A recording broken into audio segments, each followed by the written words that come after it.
बिस्मिल्लाहिर्रहमानिर्रहीम। अस्सलाम वालेकुम। आज हम एक्सरसाइज 3.4 जो है वो स्टार्ट करेंगे और इसके अंदर जो है हमने जितने भी क्वेश्चंस हैं इस एक्सरसाइज के वो हमने इंटीग्रेशन बाय पार्ट्स से करने हैं। So basically integration by parts होती क्या है? When product of two functions are given then integration of such problem is done by a technique known as integration by parts. अगर हमारे पास let's suppose U and V दो functions हैं जो कि किसी वेरिएबल एक्स पर डिपेंड कर रहे हैं और उनका प्रोडक्ट हमें जैसे यहाँ पे मैंने लिखा हुआ है यू डॉट वी। अगर वो प्रोडक्ट अवेलेबल है तो हमने उसकी इंटीग्रेशन कैसे करनी है? इंटीग्रेशन बाय पार्ट से। सो उसका फॉर्मूला हमारे पास क्या होता है कि जो हमारे पास फर्स्ट ये हमारे पास जो है ये हमारे पास क्या है? First function. और ये जो वी है ये हमारे पास क्या है? Second function. सो यहाँ पर हमारे पास फर्स्ट फंक्शन जो है फॉर्मूले के अकॉर्डिंगली यू ऐसे ही आ जाएगा। इंटेग्रल जो है हमारे पास सेकंड फंक्शन वी का डी एक्स के रिस्पेक्टिवली आ जाएगा, माइनस साइन फॉर्मूले के अकॉर्डिंगली आएगा। देन हमारे पास इंटेग्रल आएगा, ब्रैकेट लगाएंगे हम, और फिर जो फर्स्ट फंक्शन है u उसका हम डिफरेंशियल लिखेंगे D you over D x into integral of second function, जैसे हमने इधर लिया था इंटेग्रल v डी एक्स, और साथ में ब्रैकेट क्लोज करेंगे और जो ये वाला इंटेग्रल है इसका डी एक्स आ जाएगा। सो ये हमारे पास फार्मूला है इंटीग्रेशन बाय पार्ट्स का। सो हमें इसी को लेके चलना है और इसी से जो है हमने ये फार्मूला यूज़ करके क्वेश्चंस आगे सॉल्व करने हैं। अच्छा, तो ये प्रोसीजर जो है हम इसी को फॉलो करेंगे, ये वाला फार्मूला जो है हम लेके चलेंगे। तो इंटीग्रेशन बाय पार्ट्स का जो प्रोसेस है ये समझ आया होगा। सो मज़ीद क्लैरिफाई करते हैं इसको क्वेश्चन के ज़रिए। पार्ट नंबर 1 है इसका, एक्सरसाइज का क्वेश्चन 1 है कि इवेल्युएट इंटेग्रल्स बाय पार्ट्स। तो ये हमें गिवन इंटेग्रल्स हैं, हमें इनको बाय पार्ट्स जो है इंटीग्रेशन करनी है। सो हमारे पास हम यहाँ पे इसका सोल्यूशन स्टार्ट करते हैं। Integrating by parts. सो यहाँ पर हम लेट करेंगे कि हमारा फर्स्ट फंक्शन जो u है वो x है and v is equal to sine x, ये हमारा सेकंड फंक्शन है। सो अब जो है हम ये वाले फार्मूले के अंदर वैल्यू सब्स्टिट्यूट करेंगे और हम इसका सोल्यूशन करते हैं। सो यहाँ पे जो है हमारे पास इंटेग्रल हमने किसका फाइंड आउट करना है? x into sine x d x का। सो यहाँ पे जो फर्स्ट फंक्शन x है वो हमारा स्टार्ट में आ जाएगा। इंटेग्रल जो है वो सेकंड फंक्शन v पर, मतलब इस पर अप्लाई होगा, साइन एक्स डी एक्स। फॉर्मूले के अकॉर्डिंगली हमारे पास माइनस साइन आएगा, इंटेग्रल आएगा, फर्स्ट फंक्शन का डिफरेंशियल हम लेंगे derivative D x over D x into integral of second function. Same ये वाली चीज़ आपने इधर लिख देनी है, integral sine x d x, bracket close हो जाएगी और ये वाले इंटेग्रल का हमारे पास डिफरेंशियल आएगा। तो ये हमारे पास x आ जाएगा। इंटीग्रेशन के साइन एक्स, ये आपको फार्मूलाज जो है ये याद होने चाहिए। साइन एक्स के इंटीग्रल का फार्मूला होता है माइनस कोज एक्स, ये आएगा माइनस डिफरेंशियल डी एक्स का x के रिस्पेक्टिवली 1 होता है। साइन एक्स का यहाँ पे भी इंटीग्रल क्या आएगा? Minus cos x, bracket close और साथ में डी एक्स। अब ये माइनस साइन स्टार्ट में आ जाएगा, माइनस एक्स कोज एक्स, ये माइनस माइनस मल्टीप्लाई होकर प्लस हो जाएगा, इंटीग्रल कोज एक्स पर अप्लाई हो जाएगा, minus x cos x plus sign cos x का जो इंटीग्रल होता है वो हमारे पास क्या होता है? साइन एक्स, और प्लस कांस्टेंट ऑफ इंटीग्रेशन। सो ये जी हमारा आंसर है, बहुत ही आसान है। अगर फार्मूला आपको आता हो तो आप ये फार्मूले के अंदर वैल्यू सब्स्टिट्यूट करके फर्स्ट और सेकंड फंक्शन लेट करके तो है ये इसका सोल्यूशन निकाल सकते हैं। और ये वाला जो पार्ट नंबर 1 है ये बोर्ड के पॉइंट ऑफ व्यू से बहुत इंपॉर्टेंट भी है। अच्छा, तो यहाँ पे हमने इंटीग्रल जो है एन एन एक्स का फाइंड आउट करना है, तो हम इस फंक्शन को इंटीग्रेशन बाय पार्ट्स हमने इसकी इंटीग्रेशन करनी है। सो यहाँ पे हम इस फंक्शन को ऐसे लिख सकते हैं कि n n x dot 1 d x, 1 से मल्टीप्लाई करा के। तो हम यहाँ पे एक फंक्शन को ये लेट कर लेंगे और सेकंड को। सो हम यहाँ पे लेट कर लेते हैं कि हमारे पास u is equal to l n x है and v is equal to 1 है। सो यहाँ पे हम फार्मूला लिख लेते हैं, सिंस हमारे इंटीग्रेशन बाय पार्ट्स का जो फार्मूला होता है integral u dot v d x is equal to first function जो u है वो ऐसे ही आ जाएगा, इंटेग्रल सेकंड फंक्शन v पर अप्लाई हो जाएगा v d x, minus integral आएगा, फर्स्ट फंक्शन का जो है डिफरेंशियल आएगा इनटू सेकंड फंक्शन का इंटेग्रल आएगा, bracket close and d x. So यहाँ पे जो है फार्मूले में हम वैल्यू सब्स्टिट्यूट कर देते हैं। यहाँ पे हम इंटेग्रल यूज़ कर रहे हैं, किसका फाइंड आउट कर रहे हैं? L n x d x का। सो हमने l n x dot 1 d x ये लिया।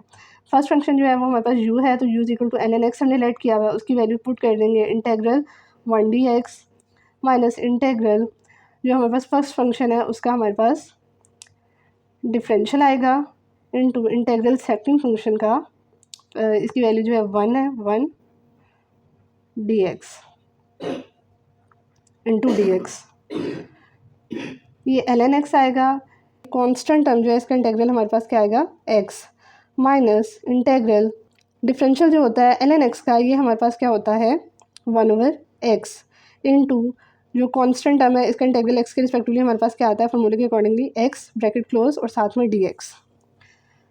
अब यहाँ पर जो है x जो है वो x से कैंसिल आउट हो जाएगा। सो ये हमारे पास क्या बन जाएगा, ये वाला x स्टार्ट में ले जाते हैं, ये हो जाएगा x ln x minus integral 1 dx।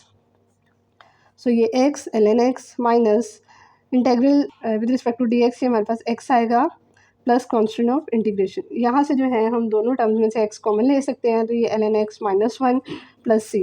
So ये जी हमारा आंसर है, और ये भी बोर्ड के पॉइंट ऑफ व्यू से बहुत इंपॉर्टेंट है पार्ट नंबर 2 इसका।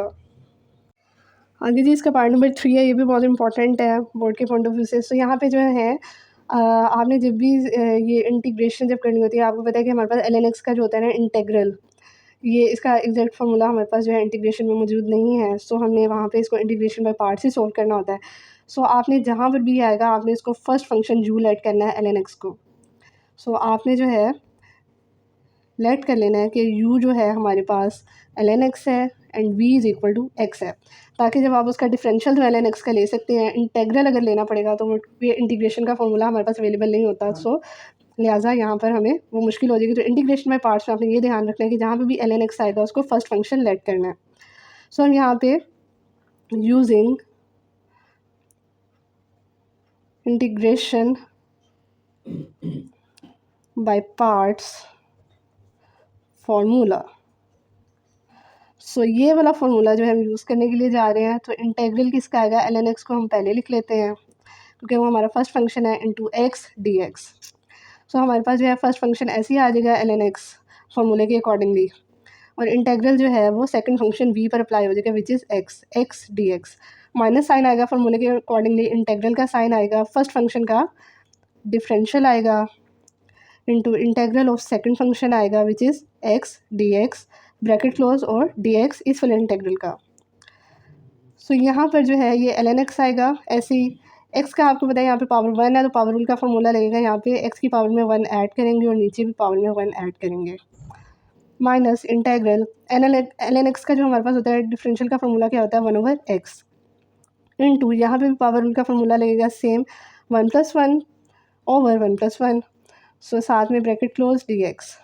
सो ये हमारे पास क्या हो जाएगा ln x into x² 2 minus integral ये हो जाएगा 1/x इंटू x² 2 dx। यहाँ पे जो है हमारे पास एक x इससे एक से कैंसिल आउट हो जाएगा ऊपर नीचे। सो ये हमारे पास क्या बनेगा x² 2 ln x, इसको जो है हमने पहले लिख लिया ln x को बाद में, माइनस इंटेग्रल जो है 1/2 स्टार्ट में चला जाएगा, कांस्टेंट टर्म है तो x पर जो है हमारे पास अप्लाई हो जाएगा। ये हमारे पास बनेगा x² 2 ln x माइनस 1/2। अब यहाँ पे जो है हमारे पास x का इंटेग्रल लेना है तो यहाँ पे पावर रूल का फॉर्मूला लगेगा। सो पावर में 1 ऐड करेंगे तो वो स्क्वायर हो जाएगा, नीचे भी 1 + 1 करेंगे तो वो 2 हो जाएगा। So plus constant of integration. So इन दोनों टर्म्स में से देखिए हमारे पास x² 2 ये कॉमन आ रहा है, इसको हम कॉमन ले लेते हैं x² 2 को into ln x minus 1/2 bracket close plus c। सो ये जी हमारा आंसर है। आगे ये पार्ट नंबर 4 है, इसके अंदर भी जो है हमने ln x को u लेट कर लेना है और इसको x² को v लेट कर लेना है। So integration by parts using integration by parts formula, हमने ln x को फर्स्ट फंक्शन ले लेना है इनटू x² dx। सो हमारे पास जो है फर्स्ट फंक्शन जो है ln x वो स्टार्ट में ऐसे ही आ जाएगा फार्मूले के accordingly, integral second function x² पर अप्लाई होगा, माइनस साइन आएगा, इंटेग्रल आएगा, ब्रैकेट लगेगी, डेरिवेटिव जो है हम फर्स्ट फंक्शन का लेंगे ln x का into integral second function x² पर अप्लाई हो जाएगा dx ब्रैकेट क्लोज और इनटू dx इस वाले इंटेग्रल के साथ जो dx आएगा वो। सो ये हमारे पास बन जाएगा ln x। यहाँ पे जो है हमारे पास पावर रूल का फॉर्मूला लगेगा इंटीग्रेशन में। सो ये क्या हो जाएगा, पावर में 1 ऐड होगा तो 2 + 1 over 2 + 1 minus integral n n x का डेरिवेटिव का फार्मूला 1/x होता है, वो लिखेंगे। यहाँ पे भी पावर रूल का फार्मूला लगेगा 2+1/2+1, और साथ में हमारे पास dx ये वाला डिफरेंशियल आ जाएगा। क्योंकि हमने इसकी इंटीग्रेशन कर ली है, सो हमने जो है ब्रैकेट नहीं लगाई इसलिए। सो ln x into x³/3 minus x minus integral 1/x into x की पावर यहाँ पे क्या है 3 बनेगी ओवर 2+1 3 dx। x की एक पावर जो है इससे कैंसिल आउट हो जाएगी, ये x³/3 स्टार्ट में चला जाएगा, x³/3 ln x minus integral x square पर अप्लाई हो जाएगा, और ये जो 3 है ये 1/3 स्टार्ट में चला जाएगा dx। अब यहाँ पर जो है x³/3 ln x आएगा माइनस 1/3, इस पर जो है हमारे पास पावर रूल का फार्मूला लगेगा सेम। सो क्या होगा, पावर में 1 ऐड करेंगे तो क्यूब आएगा, नीचे भी 3 आएगा पावर में 1 ऐड होके, प्लस कांस्टेंट ऑफ इंटीग्रेशन। अब यहाँ पे दोनों टर्म में x³/3 कॉमन आ रहा है, सो ये हम कॉमन ले लेते हैं। तो ये हमारे पास क्या हो जाएगा ln x minus 1/3 bracket close plus c। तो ये जी हमारा आंसर। आई होप आपको समझ आया होगा सोल्यूशन। इसके बाद जो इसका पार्ट नंबर 5 और 6 है, उसमें हमारे पास यहाँ पे x³ की जगह x³ है और x4 है। सो सेम यहाँ पर जो है पावर रूल का फार्मूला लगेगा, जहाँ पे हमारे पास x की टर्म आ रही है इंटेग्रल में सेकंड फंक्शन में, और यहाँ पे ln x सेम फंक्शन है, तो उसका डेरिवेटिव फाइंड आउट करके और ये आपने सेम एज इट इज़ जो है उसका सोल्यूशन फाइंड आउट करना है।